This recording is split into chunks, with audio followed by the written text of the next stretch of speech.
Assalamualaikum warahmatullahi wabarakatuh. Waalaikumsalam warahmatullahi wabarakatuh.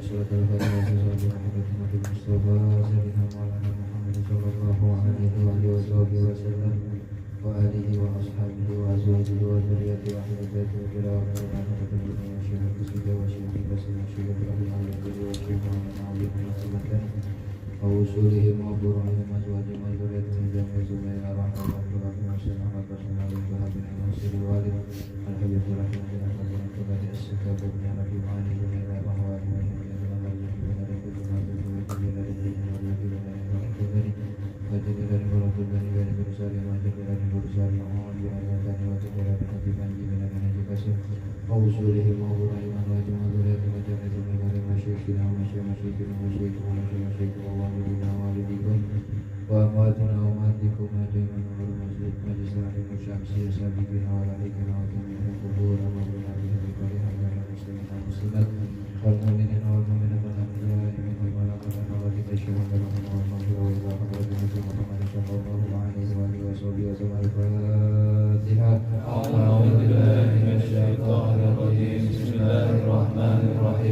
Alhamdulillah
سبق الناصر الحق بالحق والهادي إلى صراطك المستقيم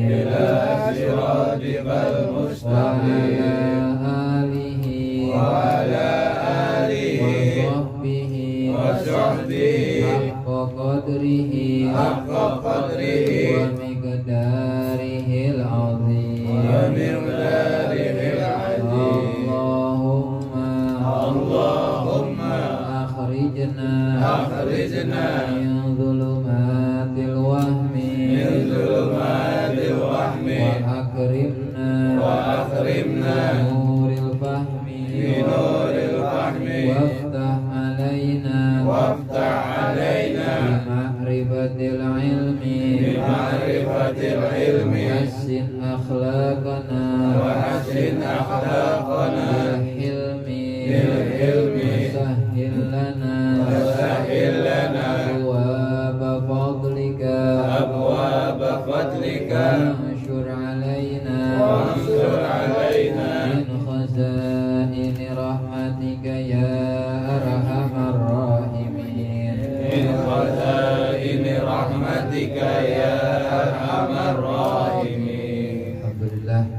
Alhamdulillah wa syukurillah wassalatu wassalamu ala rasulillah ibn abdillah wa ala alihi wa sahbihi wa mawala amma ba'd.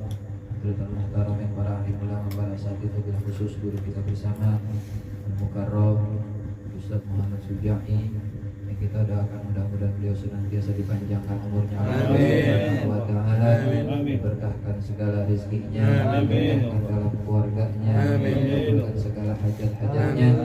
Dan tak lupa kami hormati para hadirin rahimahullah, mudah-mudahan apa-apa yang kita upayakan, apa-apa yang kita keluarkan, apa-apa yang kita sudah usahakan untuk menuju majlis taklim ini semua diganti oleh Allah Subhanahu wa taala dengan ridha-Nya, dengan segala apapun yang Allah miliki kepada kita, dan mudah-mudahan apa-apa yang kita sudah upayakan dari segala macam ibadah diterima oleh Allah Subhanahu wa taala.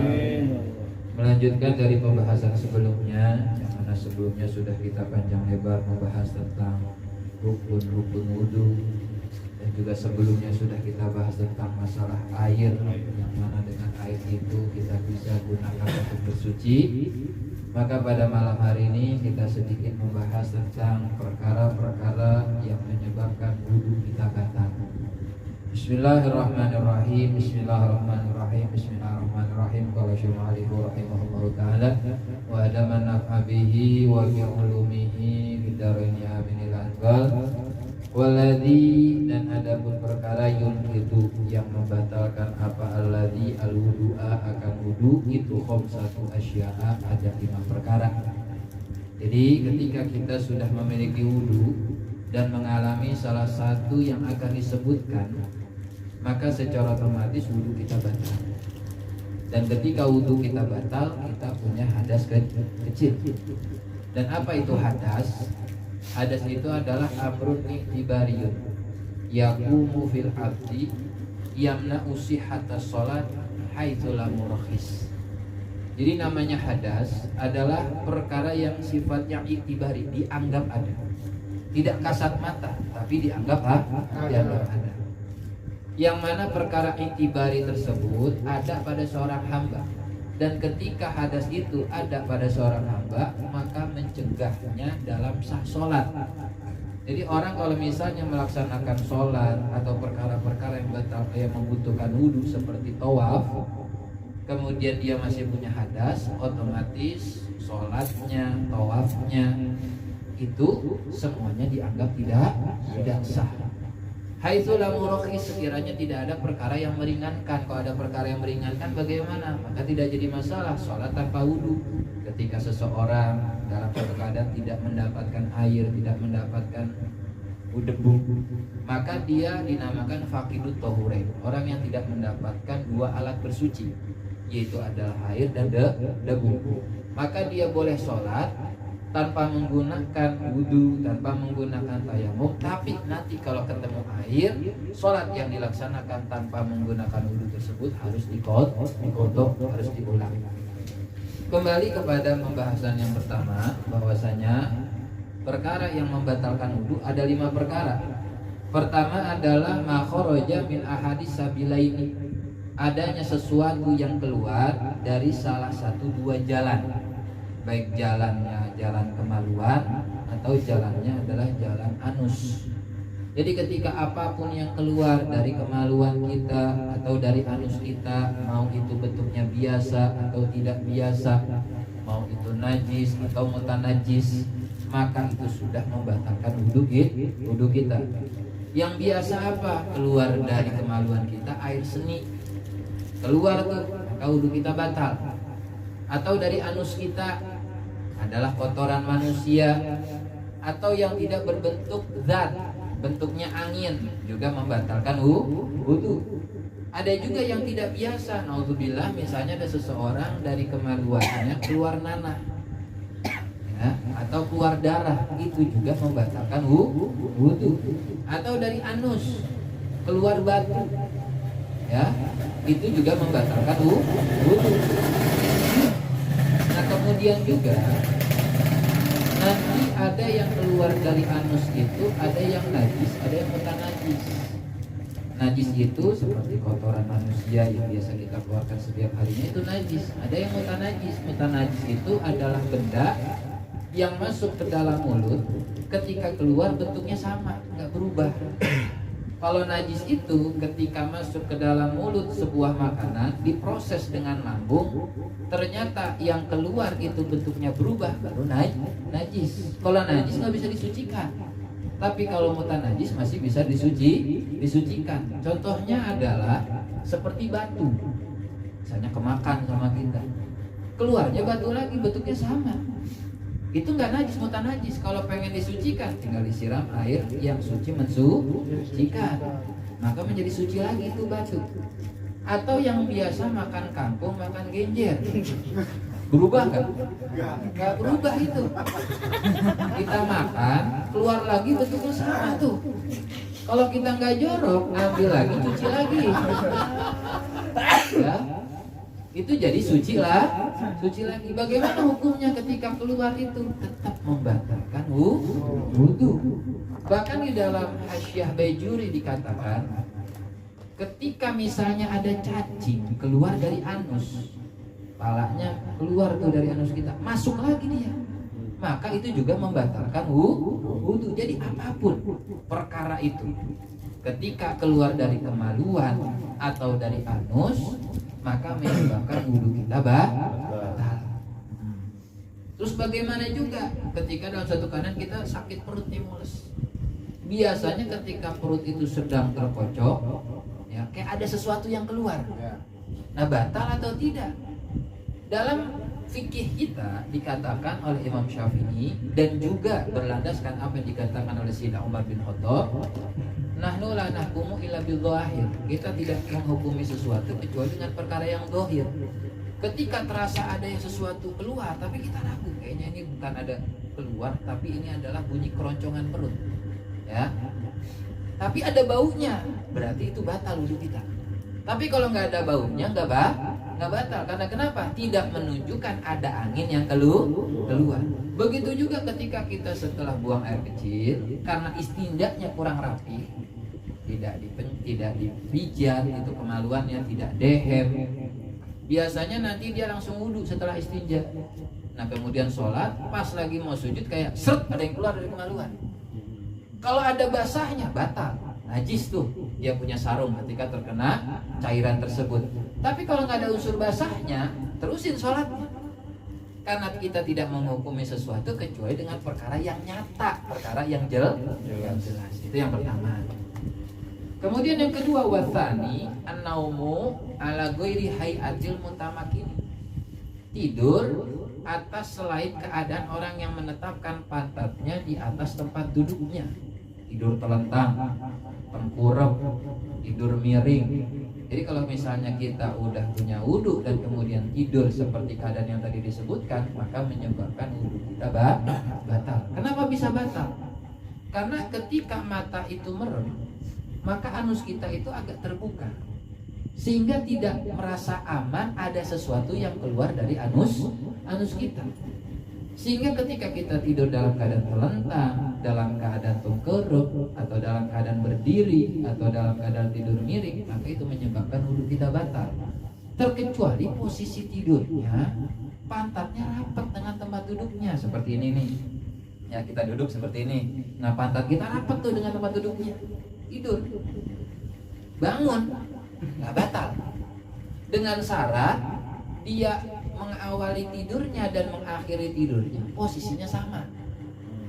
Atau misalnya contoh lagi Jumatan, khotibnya lama banget ini, ya, gala bahas A, gala bahas B, gitu ya. Padahal nggak sunnah. Kalau misalnya khutbah itu diperpanjang. Dalam ungkapan Nabi itu, singkatkan khutbahnya, lamain sholatnya. Kok sekarang terbalik, khutbahnya lama, pas imam baca alam taro. Nah, itu terbalik. Nah, menunjukkan fikih seseorang kurang di sana. Ketika khutbahnya lama, sholatnya sebentar. Contoh kecil, kita dalam keadaan sholat Jumat, saat itu khotib sedang khutbah, kita ngantuk, tidur, ya, pantat kita rapat dengan tempat duduk kita. Nah, kita bangun gak usah wudhu lagi. Karena kenapa? Karena anus kita ketika kita tidur seperti itu aman dari sesuatu yang keluar. Ya, ataupun kita tidur di mobil, pantat kita rapat dengan jok mobil tersebut. Pas bangun gak usah wudhu lagi. Karena kenapa? Karena tidur tersebut dalam posisi yang pantatnya rapat dengan tempat duduknya, tidak membatalkan. Tapi ingat tadi konsepnya, posisi awal sama posisi akhir tidur itu posisinya sama. Kalau misalnya dia tidur di pintu masjid, bangun-bangun di mimbar, batal. Iya, karena kenapa? Karena sudah bergerak. Ini pun tidur dalam posisi duduk tidak membatalkan bagi orang yang tubuhnya normal. Kalau yang tidak normal, misalnya terlalu gendut, ya, sehingga kan pantatnya itu tetap ada bolongnya, atau terlalu kurus banget. Kalau kurus biasa sama aja kayak kita normal. Kalau orang itu kurus banget, maka tidur posisi duduk juga batal. Karena kenapa? Karena ada selaknya dia dari anusnya, sehingga tidak aman dari sesuatu yang keluar dari anusnya. Tapi kalau kita tidur sudah dengan posisi yang lain, tidur duduk, terus nggak tahu bergerak. Nah, gerak tuh, berarti di sini ada selaknya, maka wudhu kita batal. Ya. Terus ada yang berpendapat, ya udah kalau misalnya gitu, kita tidur, pantat kita sungkelin kapas, biar aman dari sesuatu yang keluar. Batal nggak? Batal tetap.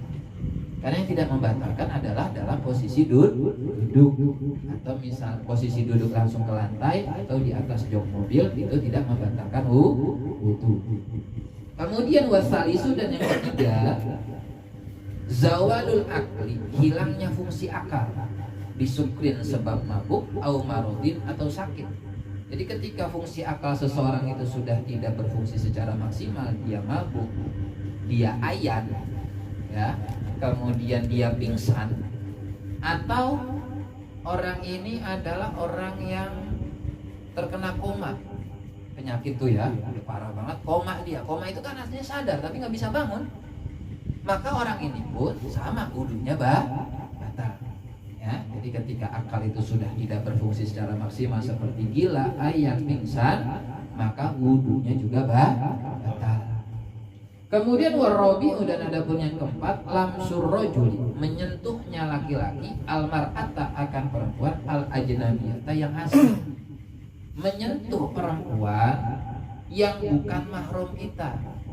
Ini ada syaratnya, satu, ikhtilaful jinsi, berbeda jenis laki-laki dan perempuan. Kalau laki-laki dengan laki-laki nggak batal, perempuan dengan perempuan juga tidak batal. Naudzubillah, ada orang yang nggak normal, laki suka sama laki. Bagaimana ketika dia bersentuhan kulitnya? Tetap nggak batal. Karena yang batal adalah syaratnya harus berbeda jenis, laki-laki dan perempuan. Dan kemudian syarat yang kedua adalah mubasyarah, kulit ketemu langsung dengan kulit. Kalau ada penghalangnya seperti baju kita, sapu tangan, bersentuhan dengan perempuan yang bukan mahram kita, maka itu tidak batal. Yang batal ketika kulit ketemu langsung kulit. Kemudian yang kedua adalah bukan mahram perempuannya. Jadi ada istilah orang-orang lain itu, kamu bukan muhrim saya. Bukan muhrim, muhrim mah ahrama yuhrimu, ihraman orang pergi haji. Yang benar mahram. Yang perempuan ini laki-laki ini sama-sama bukan mahram. Mahram itu siapa? Perempuan yang haram bagi kita untuk kita nikahi. Dan ketika kita menyentuh dengan mereka tidak batal. Nanti akan dijelaskan siapa saja. Kemudian syarat yang terakhir, masalah bersentuhan kulit laki-laki dengan perempuan ini adalah kabiro ini yang sama-sama sudah dewasa. Dewasa ini dibatasi, yaitu adalah umur 4 tahun ke atas. Kita menyentuh anak perempuan yang umur 5 tahun batal, atau yang lebih dewasa lagi juga batal. Tapi kalau kita menyentuh bayi perempuan, tidak ada hubungan darah dengan kita, tidak ada hubungan periparan dengan kita, maka itu tidak batal. 4 tahun ke bawah, atau terbalik, perempuan yang dewasa yang disentuh bayi laki-laki di bawah umur 4 tahun, itu juga tidak batal. Nah, sebagaimana tadi, perempuan-perempuan yang kita sentuh adalah perempuan yang tidak ada hubungan mahram dengan kita. Siapa saja mereka? Mereka dibagi menjadi 3. 1 dari nasab, yang kedua dari rodo, dari susuan, yang ketiga dari musyaharah, dari periparan. Yang dari nasab siapa? Yang pertama al-ummu wa in alat, ibu ke atas. Kita pegang ibu kita pegang nenek kita pegang ibunya nenek kita pegang neneknya nenek kita ke atas, itu tidak batal. Kemudian yang kedua adalah al-bintu wa in samulat, putri ke bawah. Kita punya anak perempuan, kita sentuh tidak batal. Atau cucu kita yang perempuan juga tidak batal. Atau cicit kita, atau cocok kita ke bawah, ya. Artinya ke bawah itu semuanya tidak batal. Jadi ibu ke atas, putri ke bawah. Yang ketiga adalah al-ukhtu, saudari perempuan. Saudari perempuan ini juga ada 3 yang kita sentuh tidak batal. Pertama ukhtu syakikoh, saudari kandung, 1 bapak 1 ibu. Kemudian yang kedua saudari 1 bapak beda ibu, kakak kita atau adik kita perempuan kita sentuh 1 bapak tapi beda ibu, juga tidak batal. Atau kakak kita atau adik kita yang perempuan 1 ibu beda bapak, juga tidak batal. Tapi kalau perempuan itu beda bapak beda ibu, ya batal, karena nggak ada hubungannya dengan kita. Ya, jadi yang tidak batal itu adalah 1 saudari kita, maksud saudari adalah kakak atau adik perempuan yang 1 bapak 1 ibu, atau 1 bapak beda ibu, atau 1 ibu beda bapak. Kita sentuhan dengan mereka tidak batal. Itu udah berapa? 3. Kemudian yang keempat adalah al-amatu, bibi dari jalur bapak. Bapak kita punya kakak perempuan, bapak kita punya adik perempuan, bahasa sininya uwa atau bibi, ya, tapi dari jalur bapak. Kita sentuh tidak batal. Yang dimaksud bibi dari jalur bapak adalah bibi yang punya hubungan dengan bapak kita, kakaknya atau adiknya. Beda kasusnya kalau misalnya bapak kita punya kakak laki-laki, kemudian dia punya istri, kita sentuh istrinya paman kita batal, karena nggak ada hubungan sama kita, ya. Atau misalnya adalah istri adiknya bapak kita sentuh juga batal. Yang tidak batal adalah kakak atau adik perempuannya bapak kita. Kemudian selanjutnya al-kholatu, bibi dari jalur ibu. Ibu kita punya kakak, ibu kita punya adik, kita sentuh itu tidak batal. Nah, kemudian selanjutnya adalah bintul akhi, anak perempuan dari saudara laki-laki, keponakan. Ya, kakak kita nikah punya anak perempuan, kita sentuh tidak batal. Ya, atau adik kita laki-laki nikah dengan perempuan punya anak, maka kita sentuh anaknya perempuan tidak batal. Dan yang terakhir adalah bintul ukhti, keponakan dari saudari perempuan. Kita punya kakak perempuan atau adik perempuan, punya anak perempuan tuh, kita sentuh tidak batal. Itu dari jalur nasab. 7 orang yang kita sentuh tidak batal. Berarti sepupu di sana masuk nggak? Hah? Sepupu nggak masuk. Berarti kalau sepupu kita sentuh batal. Berarti boleh nikah sama sepupu? Boleh hukumnya. Ya, sama sepupu boleh. Tapi kalau ada orang bojong kayak gak ada cewek lagi. Iya, saking gak lakunya nikah sama sepupu. Sepupu yang tajir nggak jadi masalah. Jangan, ya. Meskipun boleh, hukumnya makruh. Karena kenapa? Khawatir dalam hubungannya itu nanti syahwatnya puncaknya tidak sangat puncak. Itu dari jalur nasab. Ada lagi jalur rodo, jalur susuan. Sama seperti nasab tadi, ibu susuan kita ke atas. Kalau sekarang udah jarang gambarannya, masih kecil nyusu sama orang. Kebanyakan sekarang yang tua yang nyusu. Ya. Yang baik jarang nyusu sama orang. Misalnya ada si Budi ini ketika lahir air susu ibu kandungnya nggak keluar. Akhirnya disusuin oleh Fatimah. Ya, Fatimah orang lain yang nggak ada hubungan. Maka ketika sudah beranjak dewasa, otomatis Fatimah ini jadi ibu susuannya si Budi. Budi menyentuh Fatimah tidak batal karena jadi ibu susuannya. Begitupun ke atas. Ya, ibunya Fatimah, neneknya Fatimah disentuh Budi tidak batal. Atau nanti beranjak dewasa, Budi nikah dengan seorang perempuan. Ternyata ada bayi perempuan yang pengen nyusu juga dengan istrinya. Berarti ini bayi perempuan jadi anak susuannya si Budi. Maka si Budi menyentuh anak yang menyusu dengan istrinya. Begitu juga anaknya, cucunya tidak batal karena jadi anak susuan. Yang ketiga, saudari susuan. Tadi Budi nyusu sama Fatimah. Ternyata Fatimah punya anak namanya Khadijah. Maka si Budi nyentuh Khadijah tidak batal karena saudari susuan. Begitu juga bibi dari jalur bapak. Tadi Fatimah punya suami, nah suaminya punya kakak, laki-laki atau perempuan. Punya kakak perempuan, ya, baik kakaknya atau adiknya disentuh oleh Budi tidak batal karena jadi bibi susuan. Begitupun jadi jalur si Fatimahnya. Fatimah punya kakak, punya adik, berarti kan jadi bibinya si Budi. Maka itu juga tidak batal.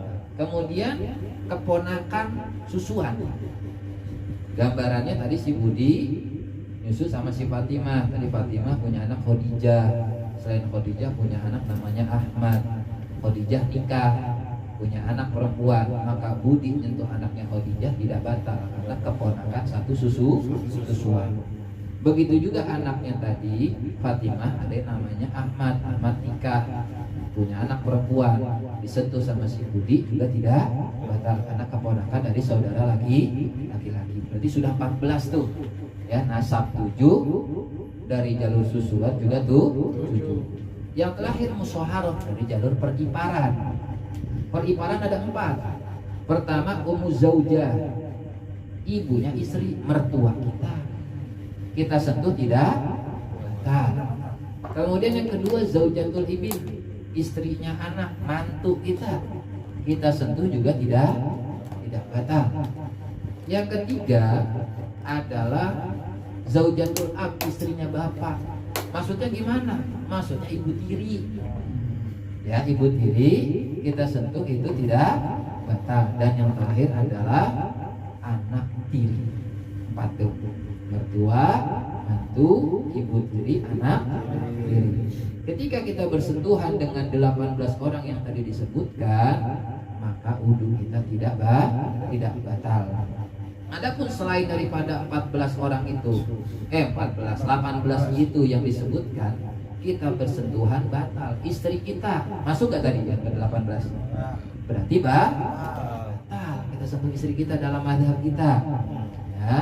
Terkecuali 3 bagian perempuan yang bukan mahram kita sentuh tidak batal. 1, rambut atau bulu, ya, kita pegang-pegang rambutnya nggak batal. Yang kedua kuku, yang ketiga gigi, kita nganggur, pegang-pegang gigi bini kita, ya itu tidak batal. Selain daripada itu batal. Ya, sudah itu bagian yang keempat. Dan yang terakhir yang membatalkan wudu adalah masu farjil adami, menyentuh kemaluannya manusia, bibal idal kafi, dengan bagian dalam telapak tangan, ya, au butunil asobi, atau bagian dalam jari jemari, wa masu halaqati duburi, dan menyentuh lingkaran anus. Ya, yang dimaksud menyentuh di sini menyentuh kemaluan manusia, baik laki-laki ataupun perempuan. Jadi yang batal adalah yang menyentuh ketika laki-laki sama laki-laki, perempuan dengan perempuan. Contoh, ya si A sama si B bercanda nih, sama-sama punya wudu. Si A menyentuh kemaluan si B. Ya, menyentuhnya dengan bagian dalam telapak tangan nih, bagian dalam telapak tangan yang dikendaki ini. Ketika bagian telapak tangan kita itu rapatkan, ya, tekan sedikit, yang nggak kelihatan ketika menyentuh kemaluan, ya, maka itu membatalkan wudu. Nah, kemaluan ini ada kemaluan laki-laki, kemaluan perempuan. Kemaluan laki-laki yang dikendaki adalah kosobah, batangnya. Berarti kalau bijinya dipegang bagaimana? Nggak batal. Ya. Kalau perempuan adalah multaqo syafroiha, tempat bertemu dua bibirnya. Kalau dipegang bibirnya, samping-sampingnya, nggak batal. Ya, itu. Kemudian jangan dibayangin nih, jangan dibayangin. Kemudian juga bagian dalam telapak tangan dan juga bagian dalam jari jemari itu batal wudu seseorang ketika menyentuh anus.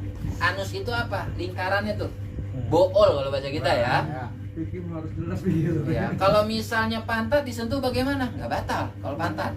Yang batal adalah lingkaran anus. Menyentuhnya bagian dalam telapak tangan, kita anggap ini adalah kepala, kemaluan laki-laki, disentuh dengan ini batal. Ya. Tapi kalau bukan dengan bagian dalam telapak tangan, gatal nih, digaruk begini, nggak batal. Ya. Jadi kalau menyentuh selain dari bagian dalam telapak tangan, anggota yang lain, sentuhnya pakai kaki aja garuknya, nggak batal. Udah kayak monyet. Ya. Nah, kemudian juga yang dikendaki adalah menyentuh kemaluan. Yang dikendaki menyentuh kemaluan siapapun. Naudzubillah. Misalnya nih, nah,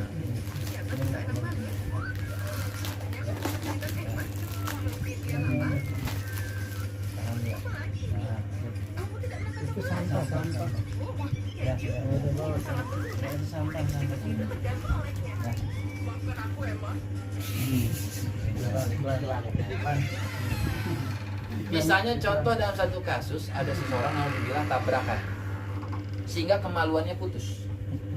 Nah, kita lewat nganggur, kita sentuh nih kemaluan siapa? Maka batal, karena intinya apa? Menyentuh kemaluan.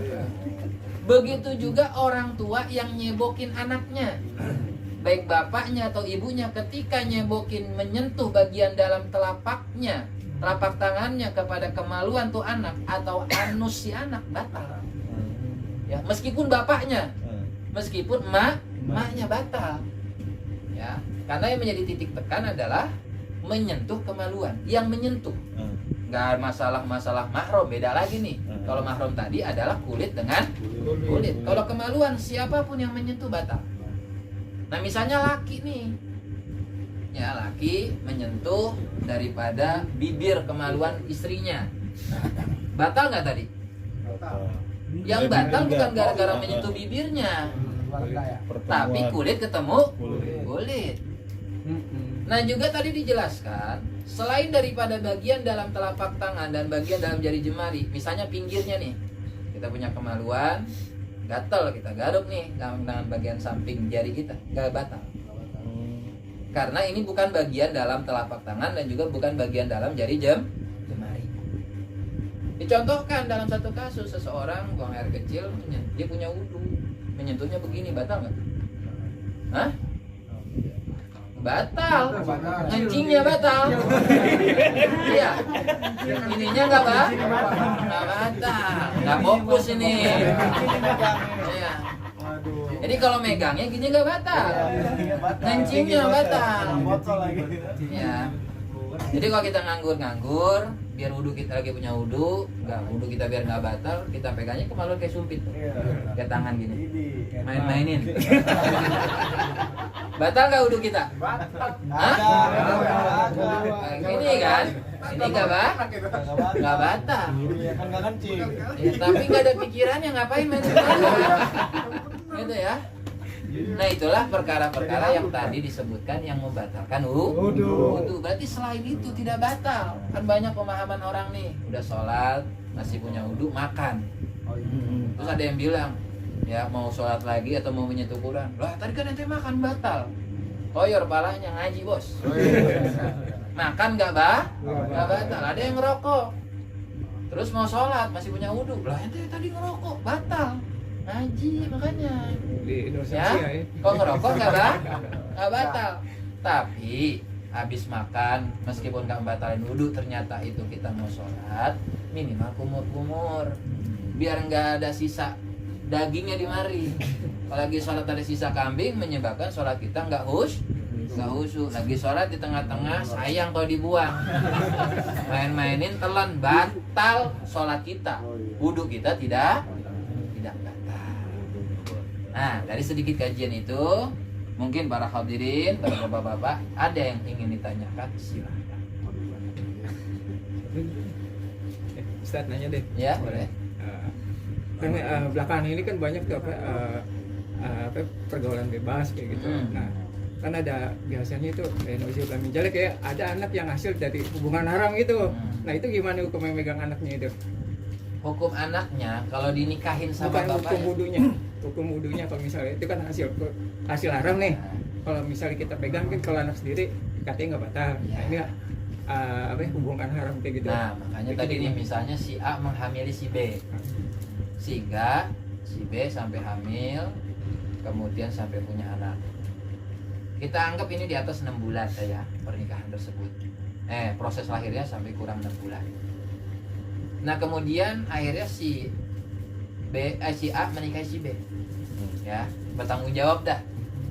Terus disentuh tuh anaknya, maka bagaimana statusnya? Tidak batal. Karena kenapa? Karena statusnya seperti anak tiri tadi, peribaran. Anak tiri batal nggak? Nggak batal. Nah gimana biar caranya? Biar nggak jadi anak tiri, biar nasabnya masuk ke bapaknya, bapaknya juga bisa jadi walinya. Di sini bukan ngajarin berarti buntingin dulu. Enggak, naudzubillah ya. Kasus sudah terjadi saat ya. Ini kita ambil aqallul hamli. Aqallul hamli paling sedikitnya hamil itu 6 bulan.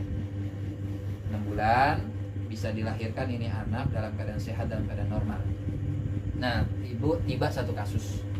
Si perempuan hamil di luar nikah. Nah, ternyata dinikahinya pas kandungan itu umur 5 bulan. Umur 5 bulan. Karena biasanya kalau anak pertama itu baru kelihatan gendutnya itu 5 bulan 6 bulan kan gitu ya. Udah kelihatan nih, takut malu, dinikahin lah pada umur 5 bulan. Ada akhirnya yang menentang itu, nggak bisa itu dinikahin karena dalam keadaan hamil. Nah yang bilang begitu ngajinya kurang. Karena kenapa? Perempuan hamil itu, perempuan yang sedang hamil tidak boleh dinikahi kalau sebelumnya dengan pernikahan yang sah. Karena ada masa iddahnya. Ini kan gak ada masa iddah dia, sebelumnya belum nikah. Ada dinikahin dia umur 5 bulan. Bagaimana hukum nikahnya? Sah. 5 bulan. Berarti kan normalnya kelahiran bayi itu 9 bulan. Nah kita hitung nih, dari umur 5 bulan dia dinikah, diakad, sah, sampai dia bisa melahirkan 9 bulan, berarti jaraknya berapa bulan? 4 bulan. Kurang dari 6 bulan. Maka anaknya nasabnya nggak nyambung ke bapaknya. Ya, tapi nyambung ke ibunya. Imbasnya ke apa nanti kalau nasabnya itu nggak ke bapaknya? Bapaknya nggak boleh nikahin tuh anak sebagai wali nasab. Berarti pindah ke wali hakim, KUA setempat. Bukan berarti ini anak nanti nggak bisa nikah, tetap bisa nikah, tapi bukan bapaknya itu sebagai walinya, tapi wali hakim pindah, itu KUA setempat. Kemudian juga imbasnya apa? Masalah waris. Dia nggak dapat karena bukan jalur nasab. Imbasnya ke sana. Nah sekarang karena gengsi kebanyakan, ini perempuan dinikah yang sedang hamil pada posisi umur 5 bulan. Nah kemudian lahirlah dia pada umur 9 bulan, berarti jaraknya kurang dari 6 bulan dari akad ke kelahiran ya, kurang 6 bulan. Sampai dewasa nih anak nih, ternyata anaknya perempuan. Bapaknya malu. Kalau misalnya nanti dinikahin sama KUA, akhirnya bapaknya nikahin sebagai walinya. Maka pernikahan itu nggak sah. Berarti anaknya dengan mantunya selama dalam tidur bareng perzinahan. Anak yang lahir dari anak dan mantunya juga anak zina. Ya, terus berlanjut begitu. Makanya untuk mengamani bagaimana? Jangan bapaknya. Karena tadi usia kandungan itu 5 bulan sehingga dari usia hamil 5 bulan diakadi dan dilahirkan pada umur 9 bulan berarti kurang 6 bulan.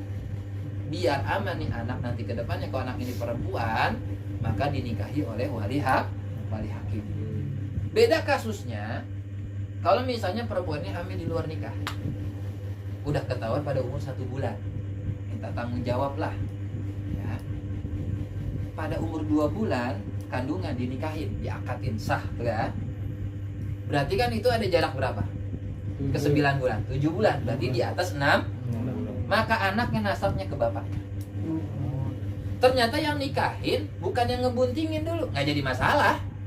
Ya, nggak harus yang ngebuntingin. Yang penting umur akad dengan kelahiran jangan di bawah 6 bulan.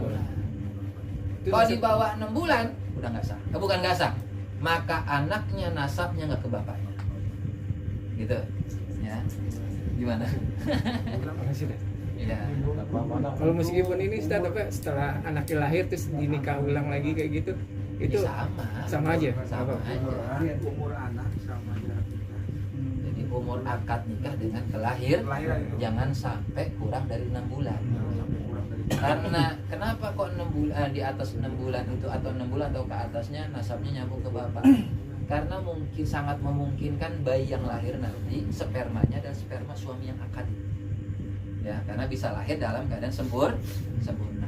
Kalau misalnya di bawah 6 bulan ada orang baru nikah 2 bulan ngelahirin, sehat anaknya, normal anaknya, maka jelas suaminya dulu udah nabung duluan.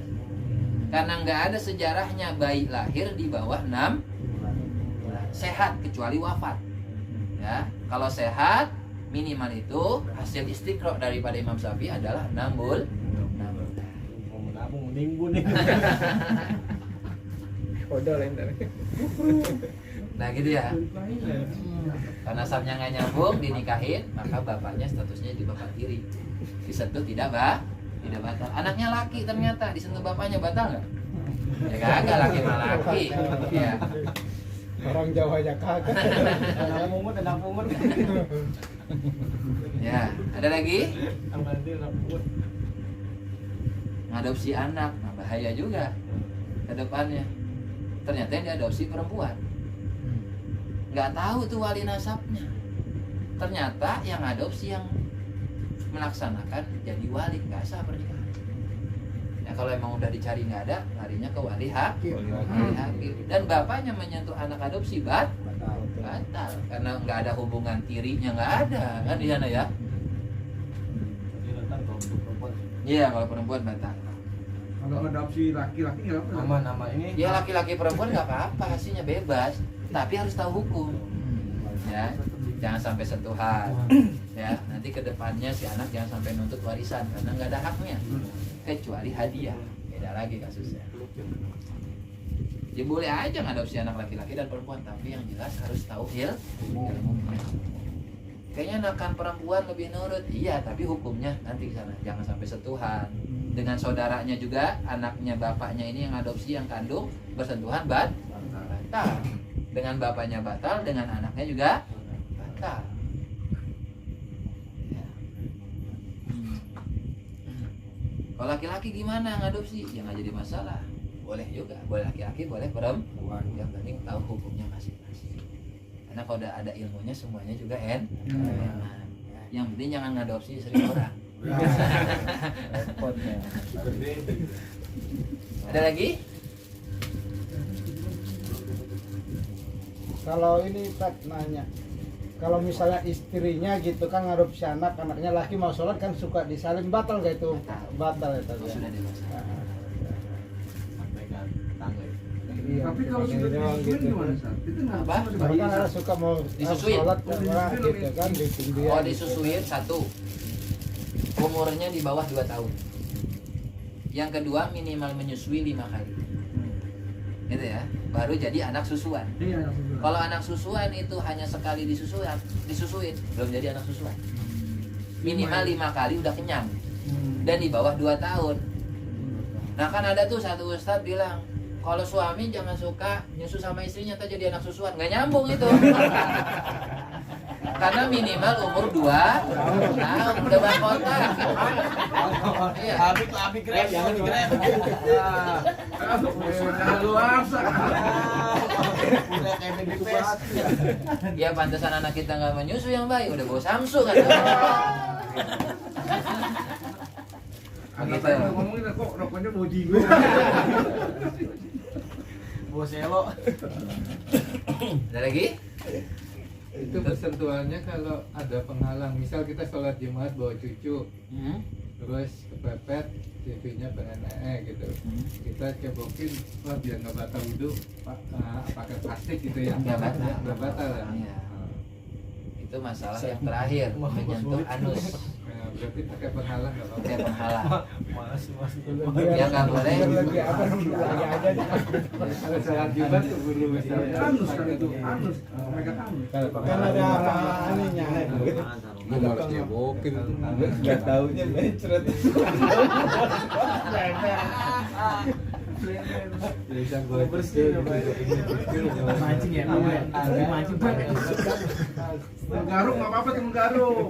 Kadang-kadang kan menggaruk batal lo pantat digaruk. Ya Sat nggak menggaruk nggak apa-apa Sat ya. Ini kalau garuknya pakai bagian dalam, batal. Pakai luar gitu. Kalau pakai kuku nggak bah? Tapi lecet. Pakai kuku kan gitu. Kan kadang-kadang kan tadi di lubangnya Sat ya, lubang dubur ya maaf Sat ya, lubang dubur. Tapi kita kan di sekitar Kalau pantat, di pantat itu. pantat mah nggak batal. Nggak pantat ya. Batal anus, boolnya. Heeh. Iya. Kalau pantat mah kita pegang-pegang nggak batal. Walaupun pakai yang dalam juga nggak Nggak apa. batal. Itu kalau ada penghalangnya, misalkan kayak kain kayak gini, itu batal. Enggak ada penghalang. Kalau ada penghalang, selama ada penghalang enggak ya? Jadi kalau misalnya anak kita bawa sholat ternyata mau buang air, biar nggak batal ya begitu. Pakai penghalang kita. Biar nggak batal. Lebih aman lagi minjem tangan orang.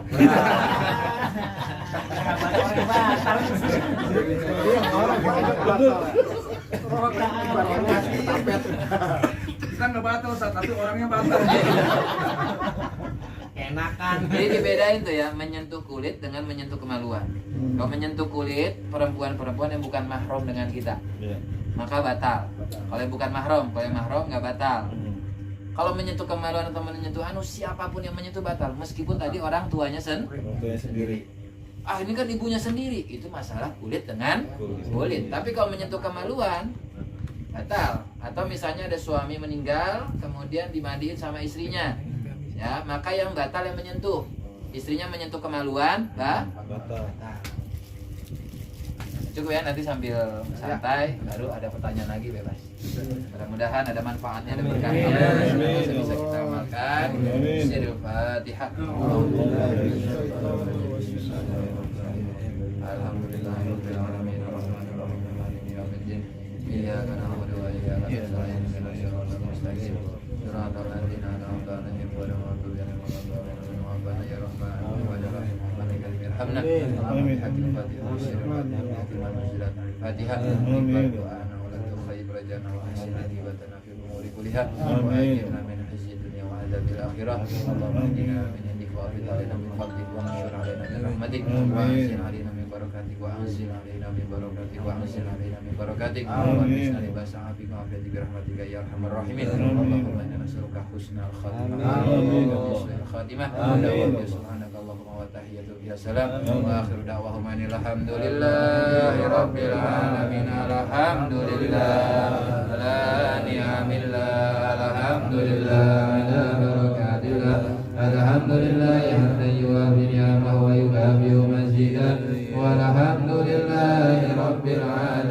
ya Rasulullah, salamun alaik ya Rafi'al syari wa daraji ya Rasulullah, salamun alaik ya Rafi'al syari wa daraji ya Rasulullah, salamun alaik ya Rafi'al syari wa daraji. Allahumma salli wa sallim wa barik alaihi wa ala alihi. Subhanakallahumma wa bihamdika asyhadu an la ilaha illa anta astaghfiruka wa atubu ilaik. Assalamualaikum warahmatullahi wabarakatuh. Waalaikumsalam.